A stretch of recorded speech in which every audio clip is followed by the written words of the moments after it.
we're recognizing a decade of dedication to a local neighborhood.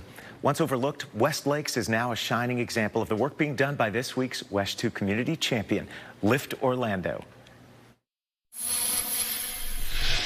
A remarkable transformation is uplifting one Orlando community that sits in the shadow of Camping World Stadium. What if for the first time a sports and entertainment venue of that type and size could literally connect to the neighborhood at a vascular level, be a bit of a beating heart? Florida Citrus Sports CEO Steve Hogan was among the business leaders, healthcare partners, and everyday community members uniting to create Lift Orlando. That was the ambition. Could we lift up these neighborhoods that were mostly underinvested? Florida Citrus Sports was among the first to provide financial support. This is now a thriving area full of promise thanks to the work of Lift Orlando. Eddie Morton leads day-to-day operations. Since 2014, we've been trying to tout the fame of this wonderful place that really didn't exist before then, the historic black community in the heart of Orlando. Longtime residents who are passionate about the future of where they live came up with its new name. They eventually said, we're different from Paramore and kind of different from Washington Shores. And within those boundaries of John Young Parkway and OBT, they renamed the area as West Lakes because of these beautiful lakes west of downtown. Over the past decade, nonprofit Lift Orlando has invested more than $100 million into the West Lakes community.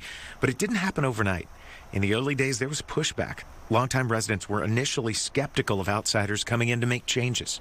But when anybody shows up saying we want to do good for the community and there's real estate involved in any way, you can imagine how highly suspect I sounded saying, oh, I'm here from the business community and we want to help. Like, I went home plenty of night with my tail between my legs. By listening first, Lift Orlando gained the trust needed to make real change.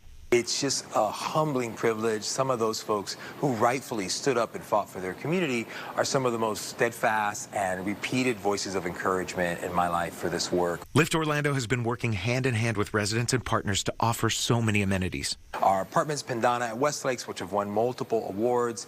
There's 200 units of mixed income, multifamily housing, senior housing at Pendana Senior next to that. Our fantastic early learning center with Advent Health in partnership with the Bainham Family Foundation and Primrose Schools that really are creating a fantastic start for our youngest residents there. And then our Boys and Girls Club across the street. And the newest addition, the Heart of West Lakes Wellness Center. Lift Orlando touts a reduction in childhood poverty rates, growth in household incomes, and new opportunities for generations to come in West Lakes. We've seen some folks come to us on the verge of being homeless and in a couple of years be homeowners, professionals with kids that are thriving in school. That kind of outcome is possible with this particular approach. The outpouring of support for West Lakes is why we call Lift Orlando a WESH 2 community champion. It's a village, and it takes a village. And we need to start communicating with each other. We need to understand each other's challenges in life, and we can achieve together, right, versus personal achievement. It is such a humbling privilege. I can't thank you guys enough for putting a spotlight on this work. This morning, Eddie Morton joins me now. How does it feel to sort of see what's happened over a decade there? Oh, good morning. I thank you. It's such a privilege to be here, and it is really, really humbling. It's the work of a whole lot of people, that's for sure. Yeah, and it really is amazing to see this newest addition to the campus that is the heart of it. Tell us about this wellness site. Oh, we're super excited about it because the reality is we learned a few years ago through our research that our community had 1/10 the health access points as other similar size zip codes with the same population. But to simply provide healthcare access in a community that hasn't had enough and might not be trusted by just showing up meant we needed to take a very different approach. And so the idea is to create a space that felt more like a third place, much like you go hang out at a Starbucks or go to the Y, and there's a whole community and people who might know you there aside from home and work. It's the kind of place where you feel the connection to your neighborhood. And so the vision is that it is first a neighborhood living room for the community and the kind of place where you get high quality care with our partners at community health centers. And let me just say, it's a beautiful space. That's where we stood the other day when we did that interview. And, you know, the whole community is really incredible to witness. I think that people may not even know that you exist, but really over the last, you said 10 years, just shy of that, you've really grown into something incredible. It's been amazing, and maybe the most rewarding part is really after investing so much to see the voices in that community rise up to advocate for what's best for them.